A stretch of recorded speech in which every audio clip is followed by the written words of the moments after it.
Very good morning to all of you.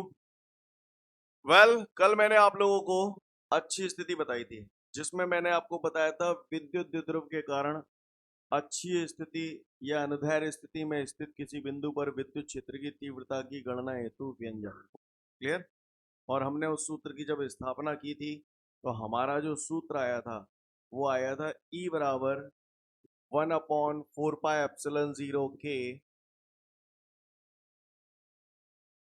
2p/r3। बोलो भैया, आया था कि नहीं आया था?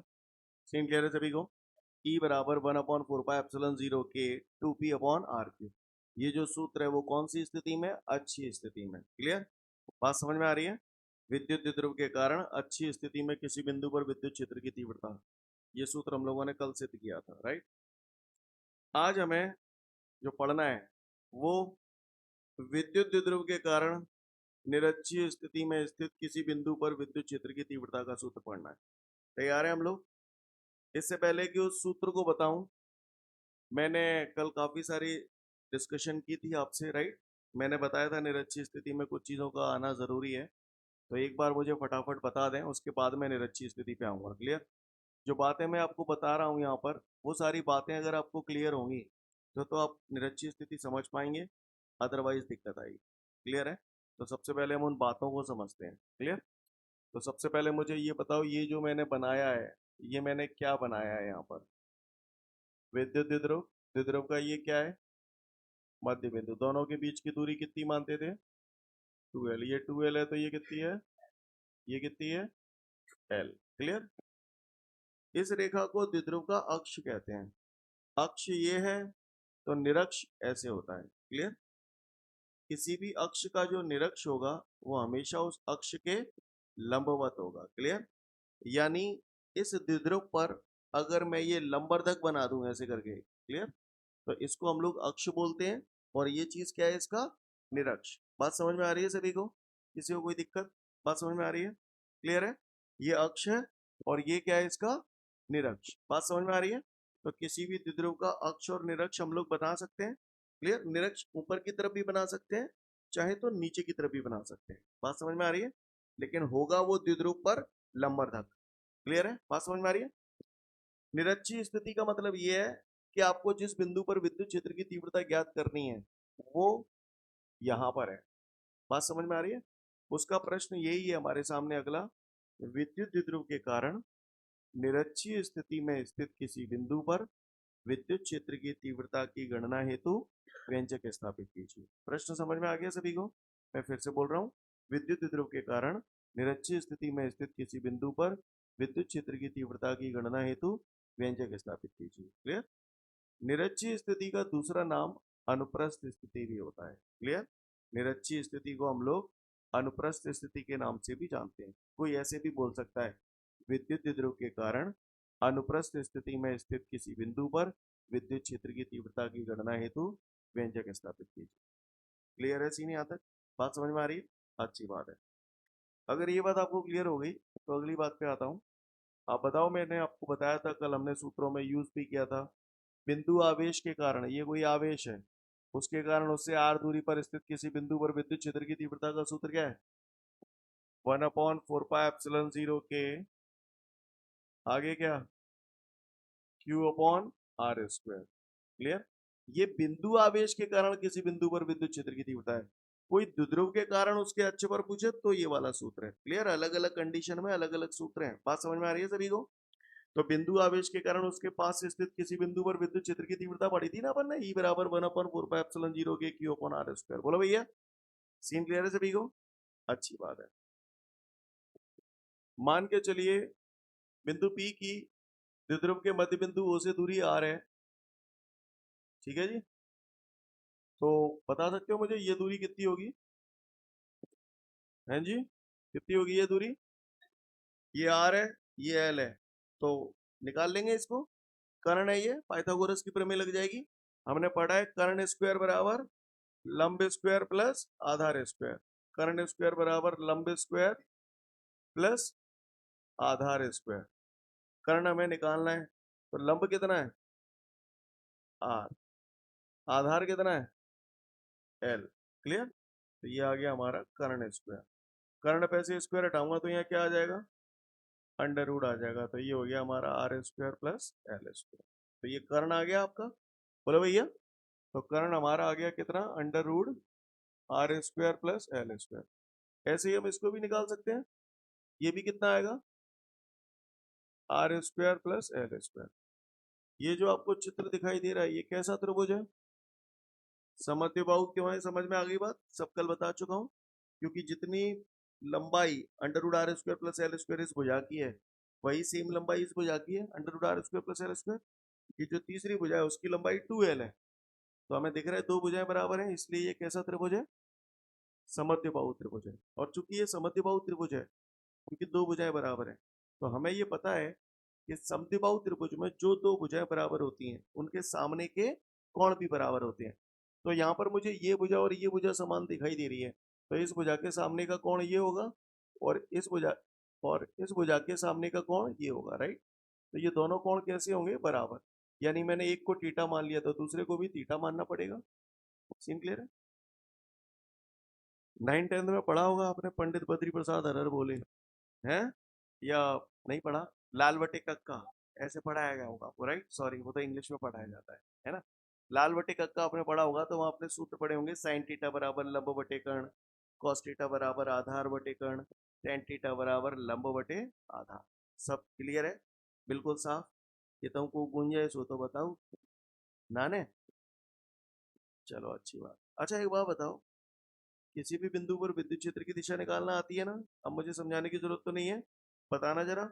ये माइनस क्यू आवेश है, इस बिंदु पर विद्युत क्षेत्र की दिशा किधर होगी, ऐसे होगी, राइट। क्योंकि मैंने बताया था जिस बिंदु पर दिशा निकालनी होती है वहां धन आवेश मानते हैं, ऋण धन आकर्षण, तो ये ऐसे जाएगा। सही बोल रहा हूँ, समझ में आया आपको, अच्छी बात है। तो दिशा निकालना भी आप लोग जानते हैं। चलो एक दो बातें और बताओ। ये बताओ, अगर ये कोण थीटा है तो ये कितना होगा, थीटा। क्यों, एकांतर कोण है। कैसे कोण है, एकांतर कोण है। शाबाश, पता है ना सभी को ये बात। अच्छा ये बताओ जरा, ये दो समांतर भुजाएं हैं, अगर मान के चलिए ये कोण थीटा है तो ये कितना होगा, है, ये भी थीटा होता है। क्या बोलते हैं इनको, संगत कोण। क्या बोलते हैं, संगत कोण। पता है सभी को ये बात। या मान के चलो ये थीटा होता तो ये भी थीटा होता, संगत कोण है। बात समझ में आ रही है सभी को। ये थीटा होता तो ये भी थीटा होता। सीन क्लियर है, कोई दिक्कत है ना। तो ये कौन से कोण कहलाते हैं, संगत कोण। और बताओ, कोई वस्तु है और वो वस्तु ऐसे जा रही है, तो ये किसी न किसी का परिणामी है। कल से बता चुका हूं बॉस, है ना। ये किसी न किसी का, किस किस का, किस किस का परिणामी है, इसका और इसका। ये भी किसी न किसी का परिणामी होगा, किस किस का, इसका और इसका। अच्छा बताओ, अगर ये ए है और ये थीटा है तो ये कितना होगा, ए कॉस थीटा, है ना। सही बोल रहा हूँ, पिछली क्लास में मैं सब कुछ बता चुका हूँ आप लोगों को, राइट। ये कितना होगा, ए कॉस थीटा। क्लियर। और ये कितना होगा, ए साइन थीटा। ये सारी बातें आप जानते हैं।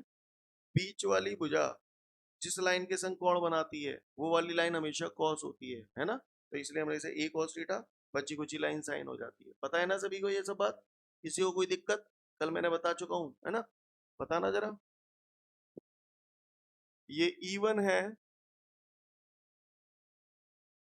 और ये थीटा है, तो ये कितना होगा, E1 cos थीटा। समझ गए। और ये कितना होगा, E1 sin थीटा। समझ में आता है आपको, अच्छी बात है। एक बात और बता दो मुझे, है ना, बताओगे। चलो देखते हैं, बताना मुझे, है ना।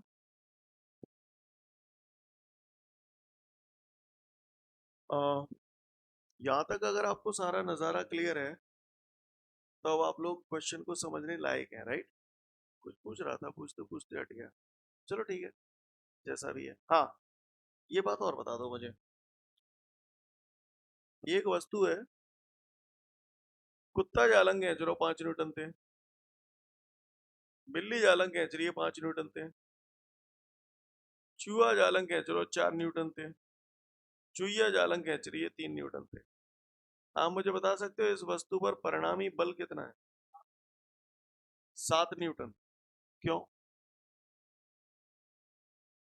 क्योंकि 5 थे तो 5 पटम है गए, इन दो ने हत्या कर ली एक दूसरे की। बोलो भैया, 4 और 3 दो मिलजुल के जाए कैसे ले जाएंगे? ऐसे ले जाएंगे, एक ही दिशा में जा रहे हैं इसलिए जुड़ जाएंगे, है ना? क्लियर है? तो आंसर क्या आएगा? मैं तुम्हारी 7 समझ गया, 4 + 3 समझ गए? समझ गए? अब मैं आपसे कुछ कहना चाहता हूं, जवाब देना है। कुत्ता है, ये वस्तु है, कुत्ता जालन खींच रहा है एक्स थे, बिल्ली जालन खींच रही है वाई थे, चूहा जालन खींच रहा है यू थे, और चुईया जालन खींच रही है वी थे। क्लियर? और एक स्टेटमेंट भी दे रहा हूं, एक बात ये भी कह रहा हूं आपसे कि एक्स है बराबर वाई के।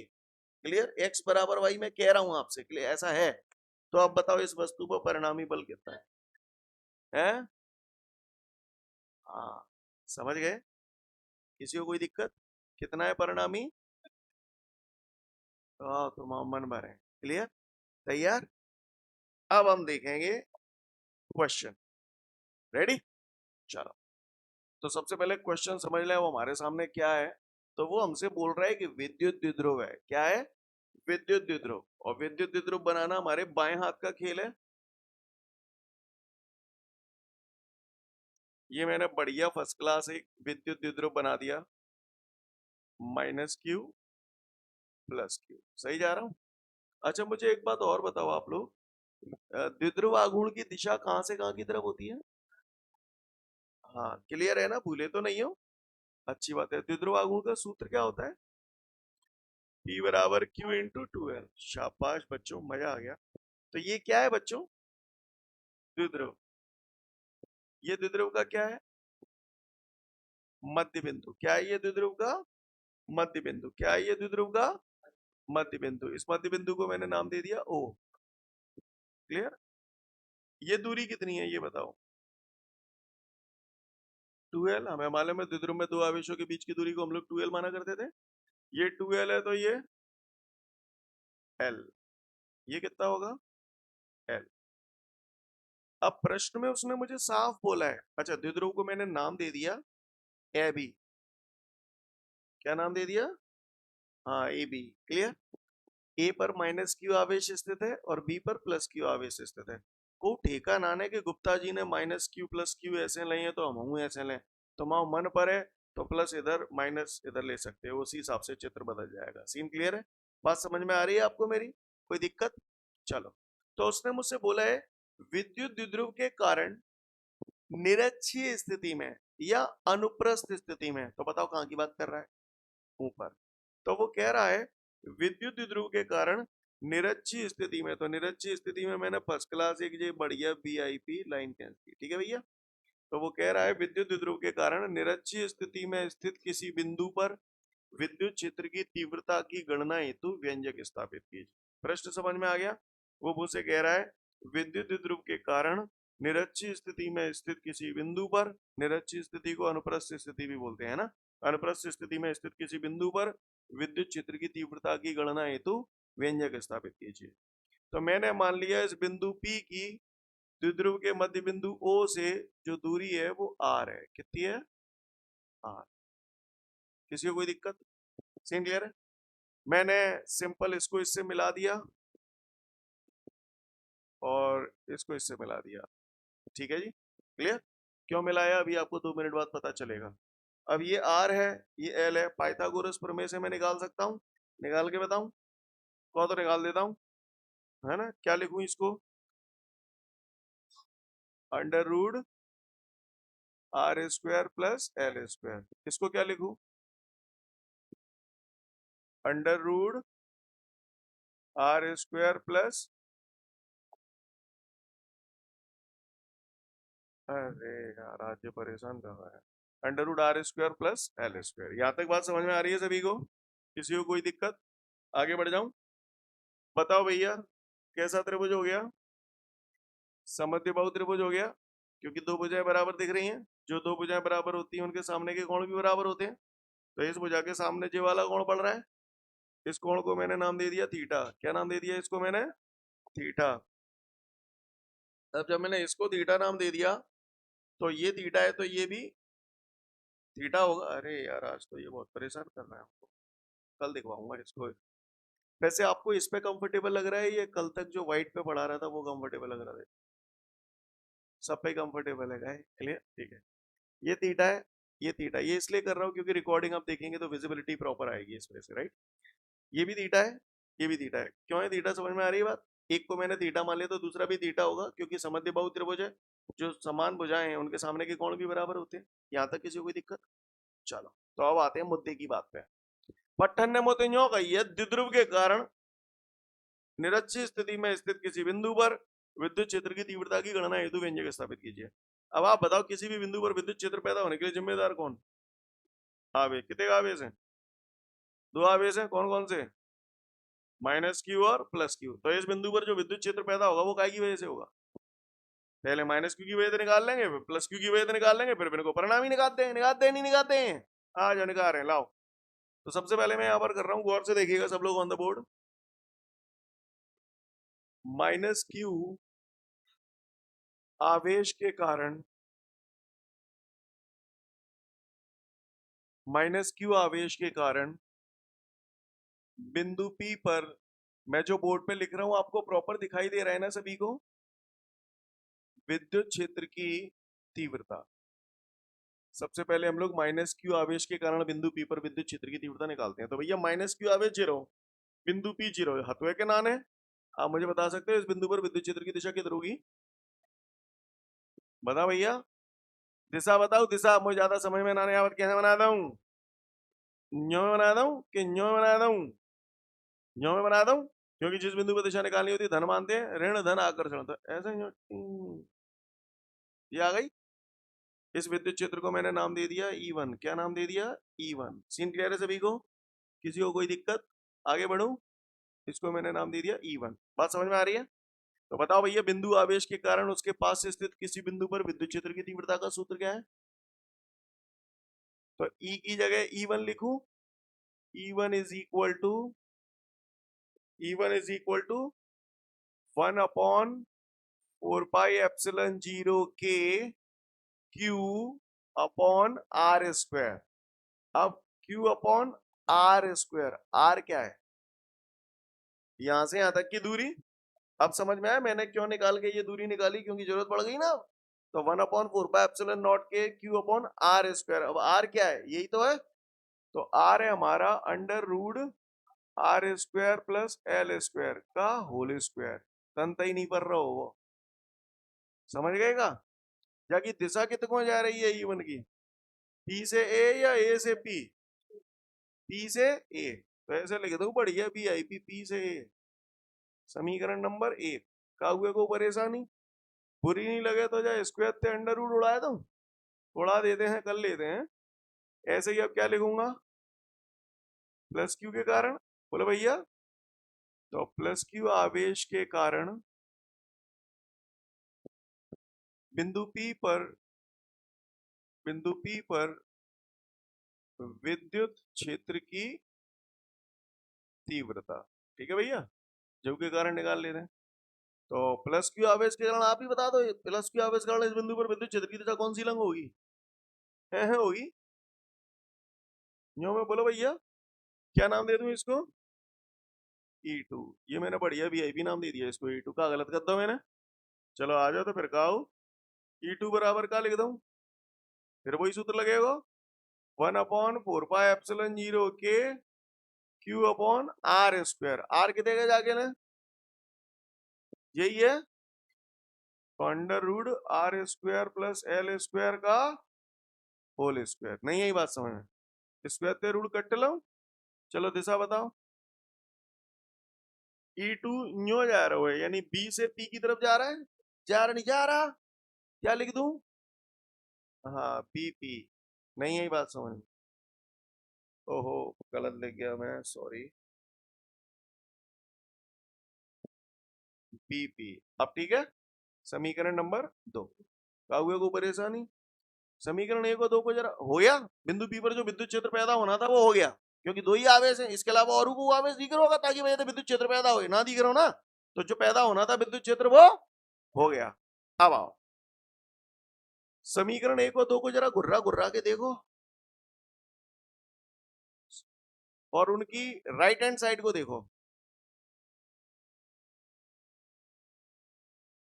समीकरण 1 व 2 से समीकरण नंबर 1 समीकरण नंबर 2 इनमें आरएचएस देखो राइट हैंड साइड, जो ये है वही है। जब आरएचएस बराबर है तो एलएचएस भी बराबर होंगे। तो समीकरण 1 व 2 से मैं ये लिख सकता हूं E1 बराबर E2। समीकरण नंबर 3 बोलो भैया, किसी को कोई दिक्कत है यहां तक? समझ गए?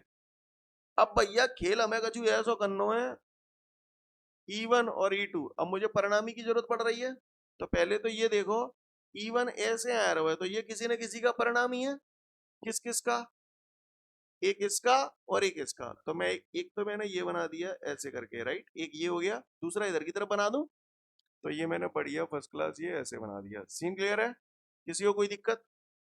अच्छा, अब आप इस लाइन को देखें जरा गौर से, ये वाली लाइन देखें, ये वाली लाइन देखें, ये वाली लाइन देखें। ये कोण अगर थीटा है तो यहाँ पर ये कोण कितना होगा? क्यों? एकांतर कोण है इसलिए तो इसे थीटा लिख दूं। अब आप ही बता दो, ये E1 है ये थीटा है तो ये कितना हो जाएगा? E1 cos theta. समझ गए? तो ये मैंने यहाँ लिख दिया E1 cos थीटा। ये कितना होगा? तुम लोग आराम से नोट्स देख के बोल रहे हो ना, पाप पड़ेगा। क्लियर? ये E1 sin थीटा। समझ गए? अच्छा, अब इस ये हो गया। अब ये अपन ने E1 का काम तमाम कर दिया, E1 के दो टुकड़े कर दिए क्योंकि E1 इन दोनों का ही तो परिणामी है। अब E1 का कोई रोल नहीं रहा क्योंकि आपने E1 को दो घटकों में वियोजित कर दिया। एक हो गया E1 cos थीटा, एक हो गया E1 sin थीटा। यहां तक बात क्लियर है सभी को? किसी को कोई दिक्कत? बात समझ में आ रही है? आगे बढ़ते हैं। जेई क्रम E2 के संग कर लो। E2 भी किसी न किसी का परिणाम ही है। ये दिख रहा है किस किस का? हाँ, एक तो ऊपर जाएगा, एक ऐसे ही जाएगा, जा नहीं जा। एक तो जे है और दूसरा जई लंग जागो। तो दूसरा मैंने इधर की तरफ भी बना दूं ऐसे करके। बोलो भैया, यस और नो? किसी को कोई दिक्कत? अब आप गौर से देखिएगा, ये देखो जरा, मैं दिखाने की कोशिश कर रहा हूं आपको। ये कोण अगर थीटा है तो ये कितना होगा?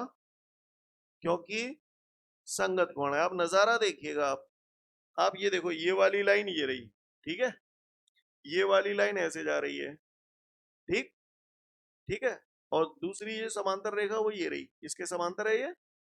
अब आप मुझे बताओ ये कोण कितना होगा? है कितना होगा ये कोण? थीटा। बात समझ में आ रही है? किसी को कोई दिक्कत? आगे बढ़ू। अब आप बता दो, ये E2 है ये थीटा है तो ये कितना हो जाएगा? E2 cos theta. तो यही लिख दो E2 cos थीटा। बोलो भैया, समझ में आ रहा है बात सभी को? ये E2 sin थीटा। उम्मीद करता हूं आप लोग मेरी बात को समझ गए होंगे। यस और नो? बोलो भैया, सीन क्लियर है? यहां तक बात समझ में आ रही है सभी को?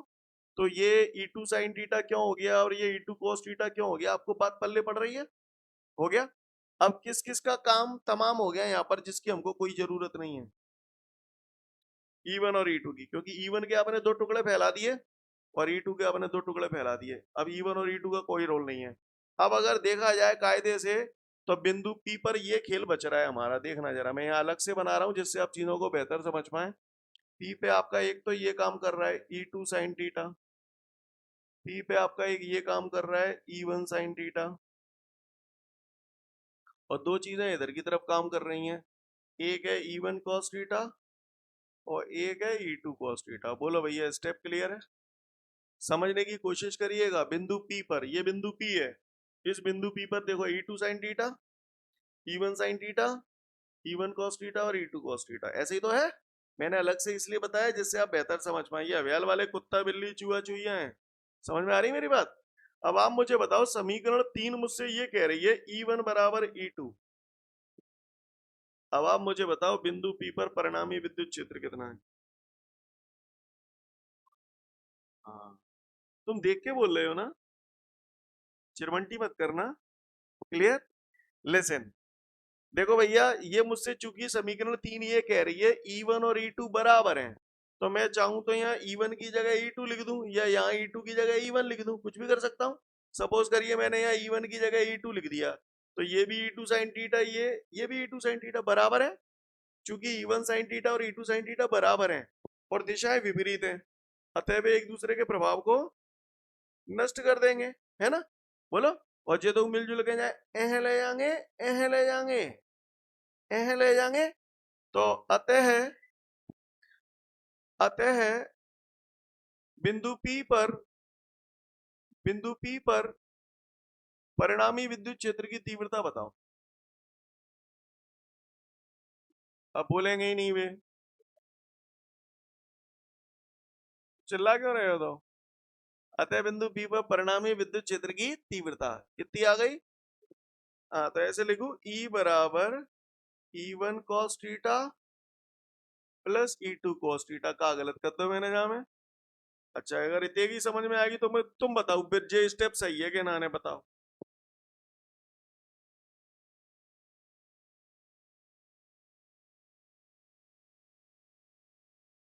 सही है। क्यों क्यों सही है। हाँ, क्योंकि समीकरण 3 हमसे कह रही है E1 बराबर E2, तो हमने E1 की जगह E2 दे दी। कहाँ थे दे दी, ऐसे लिख दो समीकरण 3 थे, समीकरण। हाँ, कहीं टेस्ट वगैरह लिख दे तो भी ऐसे ही लिखता, समीकरण 3 थे, से नहीं लिखेंगे ते। क्लियर रहे बेटे के मारे हवाल, क्लियर। यहां तक सी क्लियर है। चलिए अच्छी बात है। E2 cos theta plus E2 cos theta, समझ गए। E2 cos theta plus E2 cos theta 2E2 cos theta. बच्चा तो अच्छे हो, तो ऐसी बात रहने 2E2 cos थीटा। ठीक है, तो E बराबर त्याई है गई 2E2 की दे गए, दिख ना रहा हो मैंने 1/4π0 के Q upon R² plus L² की होल पावर कछु होती है कि नाने। और क्यों नाना, जिसका कोई नहीं होता उसका एक होता है, इसमें घात कुछ नहीं है, तो मैं एक तो मान सकता हूं। मान सकता नहीं मान सकता, मान सकता है ना। चलो अब काय की कमी पेशी रह गई है जी बताओ। कॉस थीटा बचपन में पढ़े ना, लाल बटे काका। क्लियर, तो बताओ कॉस थीटा बराबर, लगाओ जरा, कॉस थीटा बराबर आधार बटे कर्ण थीटा, ये बनना है अपना, त्रिभुज दिख ही रहा है। बताओ जरा, कॉस थीटा बराबर आधार बटे कर्ण, आधार की जगह का तानना हूं एल, और कर्ण अंडर रूट में। बोलो, तो यहां लिख दूं मैं, चूंकि कॉस थीटा बराबर, समझ जाओगे ना, कॉस थीटा लिखा है ये, कॉस थीटा बराबर आधार बटे कर्ण। तो cos थीटा की जगह आधार बटे कर्ण लगा रहा हूं, तो आधार आपने बोला कि सर L लिख दो, तो मैंने L लिख दिया। कर्ण की जगह क्या लिखूं, तो R² प्लस L²। ठीक है, अंडर रूट लगाऊं इसमें, ना लगा रहा हूं अंडर रूट, अंडर रूट ना लगा रहा हूं, अंडर रूट की जगह कुछ और रखवा लो, 1/2। अंडर रूट जब भी हटता है तो घात 1/2 आती है, इतने तो जानते हो गए कि जब ना जान रहे। क्लियर है। अगर अंडर रूट, मैं अंडर रूट नहीं लगा रहा तो उसकी जगह घात 1/2 लगा कर भी काम चला सकता हूं। बोलो भैया, अच्छी बात है। तो मैं घात कितनी रख दूं यहाँ पे, 1/2। बात समझ में आई सभी को, किसी को कोई दिक्कत। 1/2। सीन क्लियर है। आगे बढ़ रहा हूं। अगर यहाँ तक का नजारा आपको क्लियर है तो फिर अगली बात पे आते हैं। तो बेटा हमारे को ये हासिल हो गया यहाँ पर E बराबर 1/4π0 गया। अच्छा, मैं कजू क्या होना होना मैं बोले हुए आ रहा हूँ, ठीक है, तो मैं अपने आप लपकी हूँ है। मैं स्टेप लिख देता हूँ सीधा डायरेक्ट, देखूं तो सही को बताऊ पावे हो कि नहीं। पहले रुको, इतने नेक नेक करके आ जाओ। ई क्लियर। ई बराबर, आप ये बताओ ये पी का की जगह देता हूं मैंने, समझ गए, क्योंकि Q इंटू 2L, तो ये तो पूरा पी में समेट गो, 1/4π0 के जी आ गई। अब देखो, आधार जो में R² प्लस L² और जो में R² प्लस L², आधार समान हो जाता है तो घातें जुड़ जाती हैं। तो आप बताओ R² प्लस L² की घात कितने देता हूँ, 3/2। इतने तो समझ में आएगी। ऐसे जोड़ के बताऊं, 1 + 1/2 कहीं आवेगो 3/2, ऐसे करता हूँ ऐसे। नहीं, ठीक है। तो यहाँ पे मैंने लिख दिया 3/2। तो ये आ गया आपका विद्युत द्विध्रुव के कारण निरक्षीय स्थिति में स्थित किसी बिंदु पर विद्युत क्षेत्र की तीव्रता का सूत्र। क्लियर? अभी खत्म नहीं हुआ। यदि फिर वही कहानी जैसी आपने कल की थी, आर बहुत बड़ा है एल से, आर बहुत बड़ा है, आर ये देखो यही तो है यार, अब ये बहुत बड़ा कह रहा है और उसकी तुलना में एल बहुत छोटा है। तो बताओ यहाँ पर द्विध्रुव का आकार बहुत छोटा हो गया या बहुत बड़ा हो गया? बहुत छोटा हो गया। तो कई बार वो द्विध्रुव की बजाय ऐसे भी बोलता है लघु द्विध्रुव। तो लघु माने छोटा, तो वो इसीलिए बोलता है। सीन क्लियर है? तो आप बताओ, यदि आर बहुत बड़ा है एल से, तो यहाँ नगण्य कौन हो गया? कद्यो एल है नगण्य, भोद्यो। तो एल है अगर मैं भोद्य हूं तो मैं कहा हासिल कर लेंगे 1/4πε0 के पी। अब एल तो हट गया, आर स्क्वायर की पावर 3/2, 2 से 2 टू नक दूं तो ई बराबर त्याई आ जाएगी 1/4πε0 के पी अपॉन आर क्यू। यह आ गया विद्युत क्षेत्र की तीव्रता न्यूटन प्रति कूलम। सीन क्लियर है? किसी को कोई दिक्कत? बात समझ में आ रही है? हैं? मैं कुछ बोल रहा हूं, अगर आपको नहीं, यह सब तो ठीक है मैं कुछ बोल रहा हूं, अगर आपको समझ में आता है, आपको लगता है सही है, तो ठीक है, यस सर ही बोल देना आप। और अगर मैं कुछ गलत बोल देता हूं, क्योंकि मैं बोलूंगा, राइट, तो जहां मैं गलत बोलूंगा सही भी कर देना, ठीक है किसी भी डेरिवेशन को करने से पहले उसके पहले कुछ भाषा लिखी जाती है, उस भाषा के लिए बहुत ज्यादा टेंशन लेने की जरूरत नहीं है, ठीक है। जो दिल में आए वो लिखो, मतलब जो इससे संबंधित, राइट, समझ में आ रही है मेरी बात? अब जब भी लिखो ना, उसे रट्टा लगाने की जरूरत नहीं होती, और जो भी आप पढ़ो उसमें 2-4 लाइनें बढ़ जाएं या कम हो जाए तो उसकी कोई सर्दी गर्मी नहीं होती, राइट। पढ़ना है, समझना है, अपनी भाषा में लिखना है। चित्र में एक विद्युत द्विध्रुव दिखाया गया है, चित्र में एक विद्युत द्विध्रुव ए बी दिखाया गया है। ए पर प्लस क्यू तथा बी पर माइनस क्यू आवेश स्थित है। हाँ, कनपटी भूल जाएगी, ए पे माइनस क्यू है, बी पे प्लस क्यू है। सीन क्लियर है? द्विध्रुव का मध्य बिंदु पी है, ओ है, अच्छा देख रहे हो, मतलब द्विध्रुव का मध्य बिंदु ओ है तथा दोनों आवेशों के बीच की दूरी 2l है।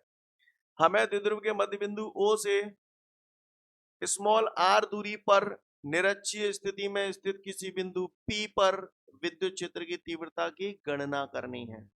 अतः चित्रानुसार ding dong ding. Clear? Hello नहीं हेलो है, हेलो है, सीन क्लियर है? अब आपको एक बात का जवाब दे दूं। आपको याद है मैंने विद्युत द्विध्रुवागुण पढ़ाया था, तो मैंने बोला था द्विध्रुवागुण का मान द्विध्रुव में उपस्थित किसी एक आवेश तथा दोनों आवेशों के बीच की दूरी के गुणनफल के बराबर होता है, P बराबर Q इंटू 2L। फिर मैंने वहां ये भी बोला था, को ठेका नाने 2L ही ले, अगर मान के चलो दोनों आवेशों के बीच की दूरी अगर आप L मान लोगे तो आप उसे ऐसे भी लिख सकते हो, P बराबर Q इंटू L, चलेगा। पर मैंने वहां 2L क्यों ली, उसका कारण समझो। आज देखो, आज अपन ने ये डेरिवेशन किया है, ये 2L होते तो ये L ले गए और डेरिवेशन पूरा सॉल्व हो गया। मान के चलो अगर मैं एल मानतो तो जे L/2 हो, तो जे L/2 हो तो झंपे आगे जे रायते से भगत जाते। नहीं यही बात समझ, R प्लस L/2 का समझ रहे हो ना मेरी बात को? तो ये देख क्या खोलेगो, सही है क्या नहीं? तो अब समझ में आया मैंने वहां 2L ही क्यों माना। उम्मीद करता हूं समझ गए होगे। सुने, अब मुझे इतना बता दो, इतना पढ़ लिया आपने, तो इस बिंदु P पर परिणामी विद्युत क्षेत्र की दिशा किस तरफ है? सब लोग बताएं, जिसको जैसा ठीक लगे वैसा बताएं। हाँ, ऐसे, क्योंकि बिंदु P पर इन दो ने तो अपना काम तमाम कर लो, जे तो मिलजुल के जाए ले गए, है ले नहीं ले गए, तो दिशा ऐसे है, ऐसे ए न्यो में ऐसे ऐसे ऐसे करके जाए ऐसे, ठीक क्लियर? तो ये जो दिशा है वो द्विध्रुव की अक्ष के समांतर है, क्योंकि अक्ष ये रही और दिशा ऐसे जा रही है, तो द्विध्रुव की अक्ष के AIEEE का क्वेश्चन है, इसीलिए बोल रहा हूं। इस बिंदु P पर निरक्षीय स्थिति में बिंदु P पर जो विद्युत क्षेत्र की दिशा होती है वो हमेशा द्विध्रुव की अक्ष के समांतर होती है। अब दो ऑप्शन दे रहा हूं, बताओ कौन सा करेक्ट है। इस बिंदु पर जो विद्युत क्षेत्र की दिशा है वो द्विध्रुव आघूर्ण की दिशा में होगी या द्विध्रुव आघूर्ण की विपरीत दिशा में होगी? है द्विध्रुव आघूर्ण की विपरीत दिशा में होगी। क्योंकि मुझे मालूम है द्विध्रुव आघूर्ण की दिशा कहां से कहां की तरफ होती है, ऋण से धन होती है, और जे न्यो जा रहा है यानी धन से ऋण की ओर इशारा कर रहा है। बोलो कहां से कहां की तरफ जा रहा है, धन से ऋण। तो बताओ ये दिशा द्विध्रुव आघूर्ण की दिशा में हुई या द्विध्रुव आघूर्ण की विपरीत दिशा में हुई?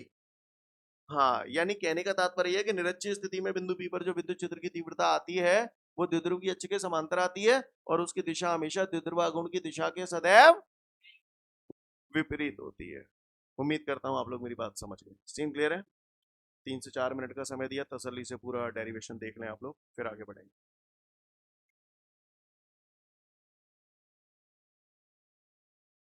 तो उम्मीद करता हूं सभी लोगों ने इसे नोट कर लिया है, राइट? क्लियर? आगे बढ़ते हैं। इसके बाद हमारे को एक नोट दिया गया है, तो उस नोट को समझने की कोशिश करते हैं। तो इस नोट को समझने के लिए हमें अच्छी स्थिति और निरक्षी स्थिति आनी चाहिए। निरक्षी स्थिति तो तुमने अभी अभी ताजा ताजा देखी कि द्विध्रुव से आर दूरी पर स्थित किसी बिंदु पर विद्युत क्षेत्र की तीव्रता का सूत्र आया, ये इसमें मेन सूत्र याद करने वाला ये है, राइट? क्लियर? 1/4πε0 के P upon R Q. Clear? कल अपन ने अच्छी स्थिति में पढ़ा था 1/4πε0 के 2p upon R Q, right? Clear? तो चलिए देखते हैं आगे की कहानी हम लोग। लिसन एवरीवन, भैया कल हम लोगों ने देखा था जैसे ये विद्युत द्विध्रुव है, ये मैंने बढ़िया फर्स्ट क्लास यहाँ पे विद्युत द्विध्रुव बनाया, ठीक है?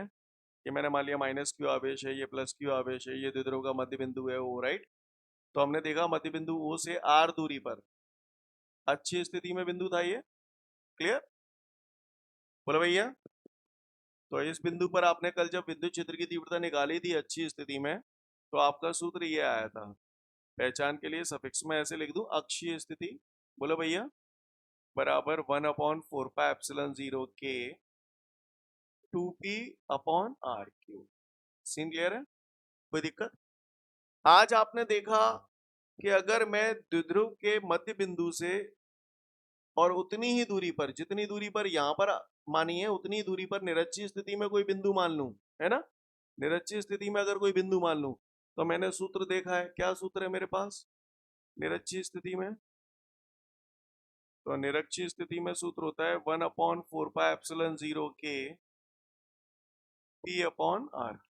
बोला भैया, यस और नो? सही बोल रहा हूं?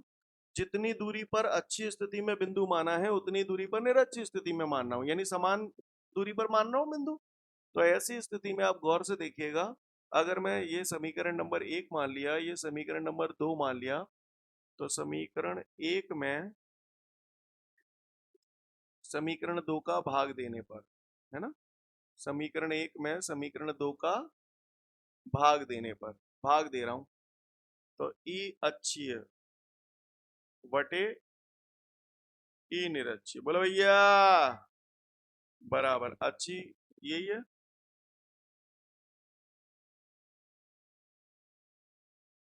निरक्षी का हमारा आपको समझ में आ रहा है प्रॉपर? 1/4πε0 के से 1/4πε0 के कैंसिल, पी से पी कैंसिल, आर क्यू से आर क्यू कैंसिल, क्या बचा? तो ई अक्षीय केवल अ लिख दिया मैंने, बटे ई निरक्षीय बराबर कितना आ गया? 2 बटे में कुछ नहीं आया तो 1, ऐसे लिख सकता हूं। या मान के चलो ऐसे कैंची गुणा कर दूं इसका, तो ई अच्छी का गुणा 1 से कर दूंगा, तो यहाँ ऐसे लिख दूं, ई अक्षीय बराबर इसका इससे कर दूंगा, तो 2 गुणा ई निरक्षीय। समझ में ही नहीं है ये मैंने कचू। सीन क्लियर है? बोलो भैया। पूछ लेता है ओटी वगैरह में, विद्युत द्विध्रुव के केंद्र से, ध्यान से सुन लेना, दिमाग के पट खोल के। क्लियर? गधों की तरह रिएक्ट मत करना, ठीक है? जो बोल रहा हूं बहुत धीरे बोल रहा हूं, इसलिए लक्षण से सुन लेना। विद्युत द्विध्रुव के केंद्र से समान दूरी पर, समान दूरी का मतलब जितनी दूरी ये है उतनी दूरी है। क्लियर? विद्युत द्विध्रुव के केंद्र से समान दूरी पर निरक्षीय स्थिति तथा अक्षीय स्थिति में विद्युत क्षेत्र की तीव्रताओं का अनुपात होता है, हैं? हैं? 2:1, 2:1। फिर से सुनो, लक्षण से नहीं तो फोड़ूंगा, जब करा। सुनो ध्यान से, विद्युत द्विध्रुव के केंद्र से समान दूरी पर निरक्षीय स्थिति तथा अक्षीय स्थिति में विद्युत क्षेत्र की तीव्रता का अनुपात होता है। हवाल तो तुम 2:1 कह रहे थे, मैंने निरच्ची पे ने आंखें मटका दी ताते हैं। Scene clear? लिसन एवरीवन, अगर वो बोले अक्षीय तथा निरक्षीय स्थिति में विद्युत क्षेत्र की तीव्रता का अनुपात, तो पहले अच्छी बोली बाद में निरक्षी बोली तो 2:1। लेकिन अगर पहले निरक्षीय और बाद में अच्छीय तो अनुपात तो पलट जाएगा। समझ गए? क्लियर है? तो अगर किसी ने पूछ लिया, सोच समझ के जवाब देना। क्लियर? अगर किसी ने पूछ लिया कि विद्युत द्विध्रुव के केंद्र से समान दूरी पर निरक्षीय तथा अच्छी स्थिति में विद्युत क्षेत्र की तीव्रताओं का अनुपात होता है। विद्युत द्विध्रुव के केंद्र से समान दूरी पर अच्छी तथा निरक्षीय स्थिति में विद्युत क्षेत्र की तीव्रताओं का अनुपात। हाँ, तो ऐसे बोली हूं, ठीक है? क्लियर है? क्या हुआ? कोई परेशानी? विद्युत द्विध्रुव के केंद्र से समान दूरी पर अच्छी स्थिति में विद्युत क्षेत्र की तीव्रता सदैव निरक्षीय स्थिति में विद्युत क्षेत्र की तीव्रता की दुगनी होती है। नहीं आई बात समझ में?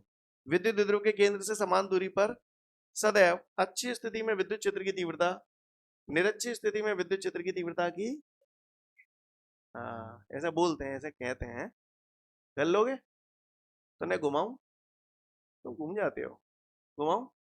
तो बताओ, विद्युत द्विध्रुव के केंद्र से समान दूरी पर निरक्षीय स्थिति में विद्युत क्षेत्र की तीव्रता सदैव अच्छी स्थिति में विद्युत क्षेत्र की तीव्रता की आधी होती है। अब तो तुमने कर दिया आधा पाधा है। सीन क्लियर है? समझ गए? कर पाएंगे? चलो ठीक है, तो फटाफट नोट देख लो फिर मैं आगे बढ़ूंगा।